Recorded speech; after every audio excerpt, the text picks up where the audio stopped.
சின்ன கிராமத்துல மணிங்கிற பையன் எப்பவும் தன்னோட கோடை விடுமுறைக்கு அவங்களோட பாட்டு வீட்டுக்கு போறது வழக்கம். அன்னைக்கும் அதே மாதிரி கிளம்பிக்கிட்டு இருந்தான். அம்மா அம்மா, சீக்கிரம் வாமா, சொல்லிட்டு நான் கிளம்பணும்ல. அடடடடா, உங்க பாட்டி வீட்டுக்கு போறதுன்னா அவ்வளோ சந்தோஷமா கண்ணா உனக்கு? எவ்வளவு நேரம் கூப்பிட்டுக்கிட்டு இருக்க? ஒரு 2 நிமிஷத்துல வந்துருவேன்னு சொல்லிட்டு தானே போறேன், அதுக்குள்ள என்ன அவசரம்? சரி சரி, கிளம்பு கிளம்பு, போயிட்டு வா. பார்த்து பத்திரமா போகணும். பாட்டி அங்க போய் தொந்தரவு செய்யாம இருக்கணும் கண்ணா. அம்மா, அதெல்லாம் நான் தொந்தரவு செய்ய மாட்டேம்மா. பாட்டி வீட்டுக்கு போனாதான் நான் நிம்மதியா இருப்பேன். அங்கிட்டு உள்ள இயற்கை சூழ்நிலையெல்லாம் பார்த்தா சூப்பரா இருக்கும் பார்த்துக்கங்க. சரி சரி, நான் கிளம்புறேன். அவனும் ரொம்ப சந்தோஷமா தன்னோட பாட்டியை பார்க்கறதுக்காக கிளம்பிட்டு இருந்தான்.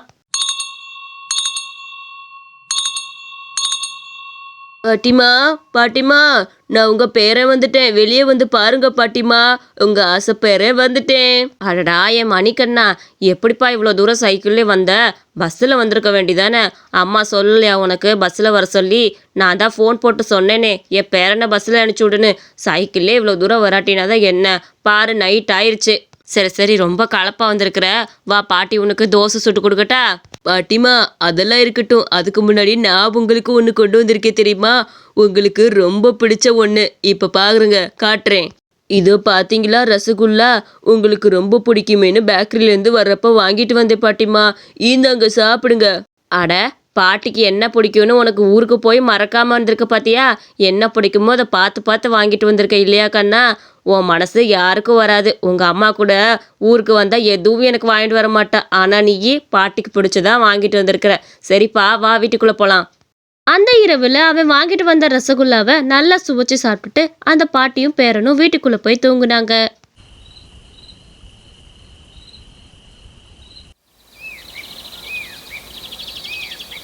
மணி, பல்லு விளக்கிட்டு வா. பாட்டி உனக்கு கோதுமை தோசை ஊற்றி வைக்கிறேன். என்னப்பா, வீட்டில் கோதுமை இருக்குது, அது வேஸ்ட்டாக போயிடும். கோதுமை தோசை சாப்பிட ரொம்ப நல்லது. போய் பல்லு விளக்கிட்டு வரியா? பாட்டிமா பாட்டிமா, தயவு செஞ்சு கோச்சிக்காதீங்க. எனக்கு அந்த கத்திரிக்காய் தொக்கு வச்சு தரீங்களா பாட்டிமா? அதுதான் எனக்கு ரொம்ப பிடிக்கும். எனக்கு அது சாப்பிடணும் போல இருக்கு பாட்டிமா. உங்க கைப்பக்குவத்தில் அந்த கத்திரிக்காய் தொக்கை சாதத்தோட பிணைஞ்சு சாப்பிட்றதுக்கு எனக்கு ரொம்ப விருப்பம். அதனால எனக்கு அதை செஞ்சு கொடுக்குறீங்களா? அடடா, சரி கண்ணா, நீ கேட்டதே நான் பாட்டி செஞ்சு தரேன். சரி கொஞ்சம் பொறு, நான் பக்கத்தில் ஒரு கடை வரைக்கும் போயிட்டு வந்துடுறேன். ஆகா, பாட்டி வீட்டுக்கு வந்தாதான் நிம்மதியா இருக்கு. பாட்டி நம்ம ஆசைப்பட்டது எல்லாத்தையும் சமைச்சு தந்துருவாங்க. நம்ம போய் சாப்பிட்டு நிம்மதியா உட்காந்து சாப்பிட்டுக்கிட்டே இருக்கலாம். இந்த இயற்கை காட்சியெல்லாம் பார்த்துட்டு எவ்வளவு அழகா இருக்கு. சுத்தி இந்த கிராமத்துக்குள்ளேயே போய் சாட்டி இருந்துடலாம் போல இருக்கு. அவன் ரொம்ப நேரமா காத்திருந்தோம், அவங்க பாட்டி அங்க வரவே இல்லை. என்னாச்சுன்னு போய் பார்க்கலான்னு அவனுக்கு ஒரு எண்ணம் வந்தது. அட, என்னது இது? பாட்டி ரொம்ப நேரம் ஆச்சு போய் இன்னும் காணா. எங்க போனாங்க தெரியல. நம்மளும் ஒரு எட்டு போய் பார்ப்போம். தயவு செஞ்சு கோச்சிக்காம இந்த ஒரு தடவை மட்டும் கத்திரிக்காய் மட்டும் கொடு. என் பேரை ரொம்ப ஆசைப்படுறான். அந்த கத்திரிக்காய் தொக்கு அவனுக்கு ரொம்ப பிடிச்சிருக்கும் போல. தயவு செஞ்சு கொடுடி, நான் நாளைக்கு பணம் இருந்தால் கொடுத்துட்றேன். ஏண்டி, உனக்கு கொஞ்சமாச்சும் வெக்கம் இருக்கா இல்லையா? ஒரு வாரமாக என்கிட்ட தாண்டி காய் வாங்கிட்டு போகிறேன். 1 ரூபா கூட கொடுக்காம வாங்கிட்டு இப்போ கத்திரிக்காய்னு உரிமையாக வந்து கேட்டுக்கிட்டு இருக்க. கத்திரிக்காயெல்லாம் உனக்கு தர முடியாது. ஆளி மூஞ்சி பாரு, வாங்கினதுக்கே காசு தராமல் இருக்குது. கத்திரிக்காய் வேணுமாக்கும், அதெல்லாம் தர முடியாது. போய் என்னத்தையும் சுட்டு தட்டு பாடு. உன் பேரன் கேட்குறதுக்காக நான்லாம் கொடுக்க முடியாது. காசு கொடுத்தா கொடுக்கலன்னா தர முடியாது பார்த்துக்க. தயவு செஞ்சு புரிஞ்சுக்கோடி. என் பேரை ரொம்ப நாளுக்கு அப்புறம் லீவுக்கு வந்திருக்கிறான். அவனுக்கு ஆசைப்பட்டதை செஞ்சு கொடுக்கணும். போன தடவை காசு இருந்துச்சு, இந்த தடவை கையில் ஒத்த பைசா கூட இல்லடி. தயவு செஞ்சு கோச்சிக்காம அந்த கத்திரிக்காய் மட்டும் கூட என் பேரனுக்கு ஆசையாக சமைச்சு கொடுக்கணும்டி. அது ஒரு தடவை வச்சா கூட போதும், 2 நாளைக்கு அதே வச்சாவே சாப்பிட்டுக்குவான். என்ன பண்ணுறது, என்னோட நிலைமையை புரிஞ்சுக்கோ. என் புருஷன் இறந்ததுலேருந்து எனக்கு எந்த சைட்லேருந்து வருமானம் இல்லடி. நல்லா புரிஞ்சுக்கோடி தயவு செஞ்சு. ஏண்டி, அதுக்கு நான் என்ன பண்ண முடியும்? புருஷன் இருந்ததுக்கு நானும் அவனுக்கு சமைச்சு கொட்டிட்டு இருக்க முடியும்? காசு கொடுத்தா தான் செய்ய முடியும். ஏதாவது வேலைக்கு போகணும், வேலைக்கு போய் சம்பாதிச்சு காசு கொடுக்க வேண்டியதானே? அதெல்லாம் நான் தரவே முடியாது பார்த்துக்க. நான் பாட்டியோட சூழ்நிலை யோசிக்காம என்னோட சூழ்நிலையை மட்டுமே நான் யோசிச்சுட்டு இருந்திருக்கேனே. பாட்டி கையில் காசு இருக்கா இல்லையான்னு கூட தெரியாம உங்களை எனக்கு பிடிச்ச சாப்பாடு செஞ்சு கொடுங்கன்னு கேட்டது ரொம்ப தப்பு. பாவம் பாட்டி, இந்த அம்மாட்ட எவ்வளோ திட்டு வாங்கிட்டு இருக்கிறாங்க. வீட்டில் போய் அவன் ரொம்ப சோகத்தோடு அங்கே உட்காந்துருந்தான். அவங்க பாட்டியும் வந்தாங்க. இங்கே பாத்தியா மணிக்கண்ணா, உனக்கு கத்திரிக்காய் வாங்கிட்டு வந்துட்டேன். இன்னும் கொஞ்ச நேரத்தில் நீ கேட்ட கத்திரிக்காய் தொக்கை பாட்டி பண்ணி தர போகிறேன். ரொம்ப ருசியோடு நீ சாப்பிட்லாம். என்ன, நான் கேட்டுட்டே இருக்கேன், நீ என்ன மூஞ்சி தூக்கி உட்காந்துருக்கிற? பாட்டிமா தான் நீ கேட்டதை செஞ்சு தரேன்னு சொல்லிட்டேனே, அப்புறம் என்னடா கண்ணா? பாட்டிமா, எனக்கு ஒரு உதவி பண்ணுறீங்களா? இந்த குழம்பு எனக்கு நீ கொஞ்சம் நிறைய வச்சு தரீங்களா? கொஞ்சம் நிறைய பெரிய பாத்திரத்திலே வச்சு கொடுக்க முடியுமா? சரின்னு அந்த பாட்டியும் நல்ல பெரிய பாத்திரத்தில் சமைச்சு கொடுத்துட்டு இருந்தாங்க. பாட்டிமா பாட்டிமா குழம்பு வச்சு முடிச்சிட்டீங்களா? அப்படியே எனக்கு இந்த கவர்ல எல்லா குழம்பையும் கொஞ்சம் கொஞ்சம் ஊற்றி அளவாக கட்டி கொடுத்துருங்க. என்ன பாட்டிமா அப்படி பார்க்குறீங்க? நான் கேட்டதை பண்ணி கொடுங்க. எல்லாத்துலேயும் குழம்பு ஊற்றி இந்த கவரில் கட்டி கொடுத்துருங்க. எல்லாமே சம அளவில் இருக்கணும். என்ன கண்ணா, உனக்கு தானே செஞ்சு தர சொன்ன, எதுக்கு எல்லாத்தையும் கவரில் போட்டு கட்டிக்கிட்டு? நீயே சாப்பிட வேண்டியதானே? சரி, என்னமோ பண்ணு, கவரில் கட்டித்தரேன் இரு.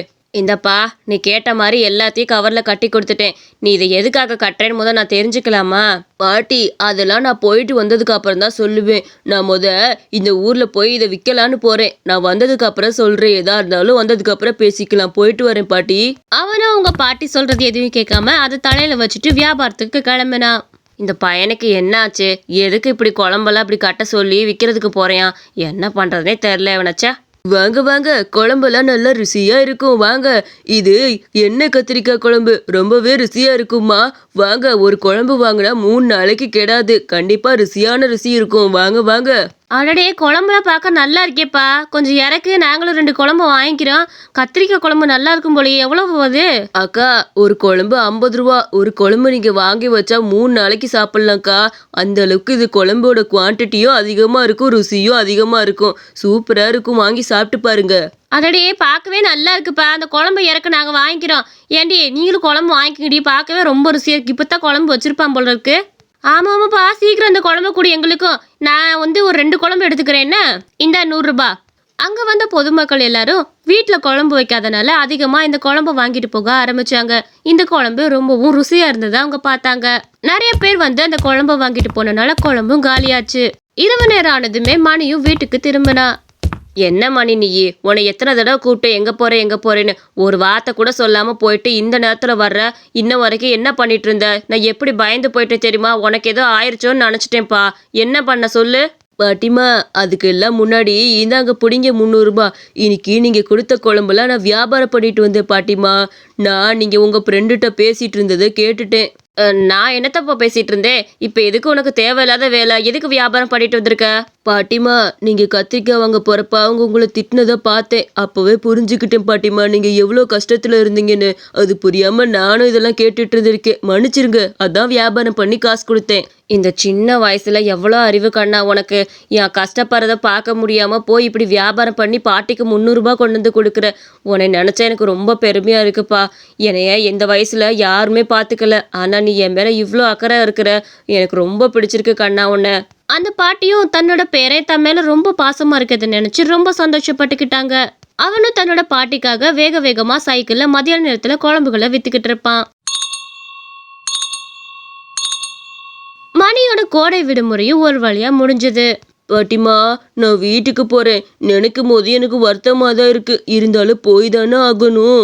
கவலைப்படாத கண்ணா, அடுத்த வருஷமும் நீ பாட்டி வீட்டுக்கு வந்துரு. என்ன, பாட்டி உன்னை அடுத்த வருஷமாவது நீ கேட்டது எல்லாத்தையும் செஞ்சு கொடுத்து சந்தோஷமா பார்த்துக்குவேன்.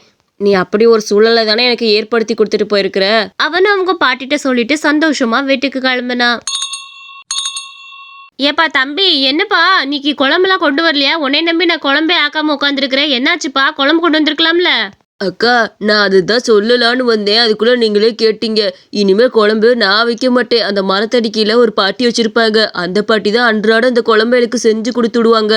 அந்த பாட்டியே கடை போட்டுட்டாங்க. நீங்கள் அங்கே போய் வாங்கிக்கலாம் தாராளமாக. நிறைய குழம்பு இதை விட வச்சுருப்பாங்க. அந்த பாட்டியோட ருசி உங்களுக்கு தெரியும்ல, போய் வாங்கிக்கோங்க. அட அப்படியாப்பா, சரி சரி, நாங்கள் அங்கேயே போய் வாங்கிக்கிறோம். அடுத்த கோடை விடுமுறைக்கு நீ கண்டிப்பாக வரணும். சரியா? நீ போயிட்டு வா, பாய். அந்த பாட்டிகிட்ட போய் அவங்களும் குழம்பு வாங்க ஆரம்பிச்சாங்க. அந்த பாட்டிக்கு ரொம்ப ரொம்ப சந்தோஷமா இருந்தது. ஏம்மா, உன் குழம்ப தான் ருசிச்சு பார்த்து சாப்பிட்டுட்டு இருக்கோம். இந்த குழம்பு கொடுமா. கொஞ்சம் பொறு கண்ணு, நான் குழம்பு நிறைய ஊற்றி தரேன் இரு. அந்த பாட்டிக்கு ஒரு வருமானமும் வர ஆரம்பிச்சது. அதுலேருந்து அந்த பாட்டி ரொம்ப சந்தோஷமா இருந்தாங்க. இந்த கதை உங்களுக்கு பிடிச்சிருந்துச்சுன்னா மறக்காம நம்ம அனிமேஷன் ஸ்டோரிஸ் சேனலுக்கு சப்ஸ்கிரைப் பண்ணிக்கோங்க.